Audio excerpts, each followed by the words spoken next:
Hello everyone, आपका एक बार फिर से स्वागत है फैंटास्टिक स्टडी में। पिछले वीडियो में मैंने आपको बताया था कि नाउन्स क्या होता है, नाउन क्या होता है और इसके टाइप्स के बारे में भी मैंने आपको बताया था कि नाउन के कितने टाइप्स होते हैं। उसी क्रम में आगे बढ़ते हुए हम आज पढ़ेंगे प्रॉपर नाउन। जो फर्स्ट टाइप ऑफ नाउन है प्रॉपर नाउन, उसको हम आज पढ़ने वाले हैं। तो चलिए शुरू करते हैं और देखते हैं कि प्रॉपर नाउन क्या होता है। प्रॉपर नाउन किसी व्यक्ति, स्थान, जानवर या वस्तु के खास नाम को प्रॉपर नाउन कहते हैं। So once again I will tell you the English definition. A proper noun is the name of a particular person, animal, place, thing और एनीथिंग। मतलब एक प्रॉपर नाउन क्या है? प्रॉपर नाउन किसी व्यक्ति, स्थान, जानवर या वस्तु का खास नाम है। क्या? नाम नहीं, वर्ड आ रहा है, एक खास नाम। केवल नाम नहीं, खास नाम है, पार्टिकुलर नेम है। ठीक है। अगर नाम होता केवल किसी व्यक्ति, स्थान, जानवर या वस्तु का नाम केवल होता तो वो कोई और नाउन हो जाता। फिर अब कौन सा नाउन हो जाता इसके बारे में मैं बाद में बताऊंगा कि अगर खास वर्ड यहाँ से मैं हटा दूँ तो फिर ये किसी और कैटेगरी में चला जाता, नाउन से किसी और कैटेगरी में चला जाता हमारा वर्ड। ठीक है। इसलिए यहाँ पर खास वर्ड का यूज किया गया है। पार्टिकुलर नेम होना चाहिए, किसी व्यक्ति, स्थान, जानवर का पार्टिकुलर नेम होना चाहिए। अब जैसे कि देखते हैं, देखिए पहला है व्यक्तियों के नाम। ठीक है, पहले हम व्यक्तियों के नाम देखेंगे। तो हमने जैसा कि आपको बताया कि ये किसी पार्टिकुलर पर्सन का भी नाम हो सकता है, एनिमल का भी नाम हो सकता है, प्लेस का भी, थिंग का भी। तो पर्सन के नाम देखते हैं। देखिए, राम, श्याम, सीता, गीता, जॉन, करीम, रहीम, ये सारे जो नाम आपको दिख रहे हैं ये किसी खास व्यक्ति के नाम हैं। ठीक है। तो इन्हें हम क्या बोलेंगे? ये प्रॉपर नाउन है। वैसे ही आगे देखिए, मैं कुछ स्थानों के नाम भी लिख रखा है मैंने।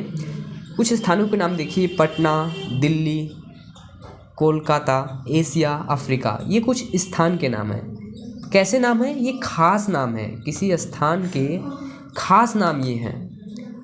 अगर मैं आपको केवल बोलता शहर, ठीक है, मैं आपको बोलता केवल सिटी, तो इससे आप क्या समझते? आप जान पाते कि मैं किस सिटी के बारे में बात कर रहा हूँ। मैं वाराणसी के बारे में बात कर रहा हूँ, मैं आगरा के बारे में बात कर रहा हूँ, या फिर किस सिटी के बारे में बात कर रहा हूँ मैं, आप ये नहीं जान पाते। लेकिन जैसे ही मैं बोलता हूँ वाराणसी, बनारस, तो आप समझ जाते हैं कि नहीं, बंदा किसी खास सिटी के बारे में बात कर रहा है। इसलिए नाम जो होना चाहिए वो खास होना चाहिए, पार्टिकुलर होना चाहिए, कॉमन नेम नहीं होना चाहिए। वैसे ही यहाँ पर देखिए, अगर मैं बोलता टीचर या फिर मैं बोल देता doctor, he is a doctor, तो क्या आप जान जाते कि मैं किसको बोल रहा हूँ? He is a doctor. Ram की जगह मैं डॉक्टर बोल देता या टीचर बोल देता। श्याम की जगह मैं कोई कॉमन नाउन उठा लेता। ठीक है। या फिर मैं जैसे राम है तो राम की जगह मैं बोल दूँ बॉय। ठीक है। सीता है तो सीता की जगह पर मैं बोल दूँ गर्ल। तो क्या आप समझ पाओगे कि मैं किसकी बात कर रहा हूँ? नहीं, आप समझ पाओगे। ठीक है। इसलिए खास नाम को ही प्रॉपर नाउन में रखा जाता है। अगर नाम वो खास ना हो, अगर राम की जगह बॉय हो, तो ये फिर प्रॉपर नाउन नहीं है, ये किसी और नाउन की कैटेगरी में चला जाएगा। किस नाउन की कैटेगरी में चला जाएगा? कॉमन नाउन, जिसके बारे में हम अभी बाद में चर्चा करने वाले हैं। अगर मैं सीता की जगह पर गर्ल बोल दूँ, ठीक है, गर्ल, तो ये दूसरे कैटेगरी में चला जाएगा। क्या? कॉमन नाउन बन जाएगा। ठीक है, क्योंकि ये खास नाम नहीं है। अरे गर्ल में तो किसी भी लड़की का नाम आ सकता है, बॉय में भी किसी लड़के का नाम आ सकता है। राम हो, श्याम हो, करीम हो, रहीम हो, कोई भी हो सकता है बॉय। गर्ल में सीता, गीता, रीता, कोई भी हो सकती है। तो इससे हमें एक पार्टिकुलर पर्सन के बारे में नहीं पता चल रहा है। उसी तरह सिटी कहने से किसी खास शहर के बारे में नहीं पता चल रहा है। कंट्री बोल देने से किसी खास कंट्री के बारे में नहीं पता चल रहा है। कॉन्टिनेंट बोल देने से किसी खास कॉन्टिनेंट के बारे में नहीं पता चल रहा है। ठीक है। तो पार्टिकुलरली हमें, अगर पार्टिकुलर रूप से अगर हमें विशेष रूप से किसी चीज़ के बारे में पता न चले, तो वैसे नाम को हम बोलते हैं कॉमन नाउन। और ऐसा नाउन जिससे हमें पार्टिकुलरली किसी चीज़ के बारे में पता चले, उसे हम बोलते हैं प्रॉपर नाउन। ठीक है, अब यहाँ पर जानवरों के नाम देखिए, लूसी, टॉम, मोती, चेतक। ठीक है, चेतक से आपको क्या याद आया? वही महाराणा प्रताप का घोड़ा चेतक, उसका नाम चेतक था। पुस्तकों के नाम, ठीक है, पुस्तकों के नाम देख लीजिए, the Ramayana, the Bhagavad Gita, the Quran. ठीक है, केवल अब मैं किसी ये द रामायण कह के ना केवल मैं धार्मिक ग्रंथ बोल देता तो आपको नहीं समझ में आता कि मैं किस धार्मिक ग्रंथ के बारे में बात कर रहा हूँ। ठीक है, स्क्रिप्चर, तो आपको समझ में नहीं आता कि मैं किस स्क्रिप्चर के बारे में बात कर रहा हूँ। तो आई होप कि मैं क्या कहना चाहता हूँ ये आपको स्पष्ट हो पा रहा है, क्योंकि मैं टूटी फूटी लैंग्वेज में जैसे भी हो सके मैं कोशिश करता हूँ कि आप समझ पाओ, आप समझ लो जो मैं कहना चाहता हूँ, आप वो समझो, कंसेप्ट को, गहराई को समझो। ठीक है, बहुत बड़ी बड़ी बातें करके, बहुत बड़ी बड़ी चीज़ें करके समझाना अच्छा नहीं है, समझ में ना आए तो फिर क्या फ़ायदा। इसलिए मैं चाहता हूँ कि आप समझें, बहुत ही टूटी फूटी लैंग्वेज में ही समझ लें, जैसे भी आपको समझ में आए वैसे मैं समझाऊँगा।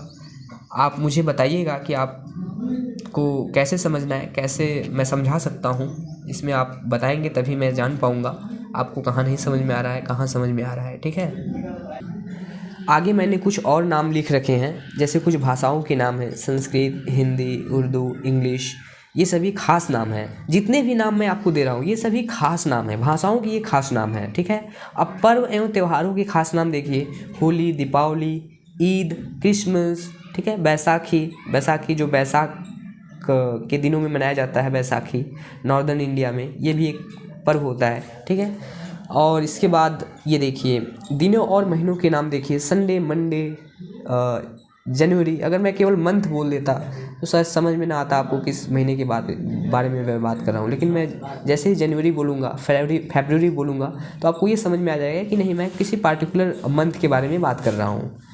ठीक है, नदियों के नाम, Ganga, Yamuna, Kaveri. If I talk about one common name like river, then you will not know that which river I am talking about, right? So it is necessary to be a particular name. If you put it in a proper noun, so it is necessary to be a particular name. आकाशीय पिंडों के नाम देखिए, the earth, sun, the moon. ठीक है, ये कुछ आकाशीय पिंडों के नाम हैं। अच्छा, इनके पहले द क्यों लगा है? अच्छा, इसके बारे में मैं आपको अगले वीडियोज़ में मैं बताऊंगा। इसमें मैं डायलमा और ज़्यादा झंझट नहीं पालना चाहता हूँ, क्योंकि आपको एक एक वीडियो में एक एक टॉपिक अगर कवर कराऊंगा तो अच्छा रहेगा, आर्टिकल वाले टॉपिक में। ठीक है, आर्टिकल जब मैं पढ़ाऊंगा तो उसमें मैं आपको ये बताऊंगा कि द का यूज़ यहाँ पर क्यों हुआ है। जैसे देख रहे हैं, मून, द अर्थ है, इसके पहले द का यूज़ हुआ है, सन है, इसके पहले द का यूज़ हुआ है। तो ऐसा क्यों हुआ है? द का यूज़ कहाँ कहाँ होता है? ठीक है, ए का यूज़ कहाँ होता है, एन का यूज़ कहाँ होता है, इसके बारे में हम आर्टिकल वाले जो वीडियो है उसमें डिटेल में अध्ययन करेंगे इसके बारे में। ठीक है, तो अभी हम इन चीज़ों को नहीं देखेंगे, केवल जो टॉपिक है केवल उसी पे फोकस रहेगा और बाकी सारी चीज़ों पर फोकस नहीं रहेगा। बहुत सारी जगह पर द का यूज़ हुआ है, जैसे कि आप इधर भी देख लीजिए, यहाँ पर देखिए मैंने the Ramayana, the Bhagavad Gita, the Quran, यहाँ पर भी मैंने द का यूज़ किया है। तो क्यों किया है ये मैं अलग से आर्टिकल वाले वीडियो में हम लोग इसके बारे में पढ़ेंगे। तो मैं आशा करता हूँ कि आपको ये वीडियो पसंद आया होगा और जो मैंने समझाया, जो मैंने पढ़ाया वो आपको अच्छे से समझ में आया होगा। फिर भी हो सकता है कुछ ना समझ में आया हो या फिर कहीं आप डायलमा में हो तो आप मुझे कमेंट सेक्शन में पूछ सकते हैं, मैं उसका जवाब दूंगा। ठीक है, तो thank you very much for watching this video. तो हम आपसे फिर से मिलेंगे एक नेक्स्ट वीडियो में। हमारा नेक्स्ट वीडियो होगा कॉमन नाउन के बारे में। ठीक है, तो उसके बारे में हम लोग नेक्स्ट वीडियो में पढ़ेंगे। तब तक के लिए धन्यवाद। मेहनत करते रहिए, खुश रहिए, एंजॉय करिए अपनी लाइफ को। So guys, thank you, keep practising and have fun.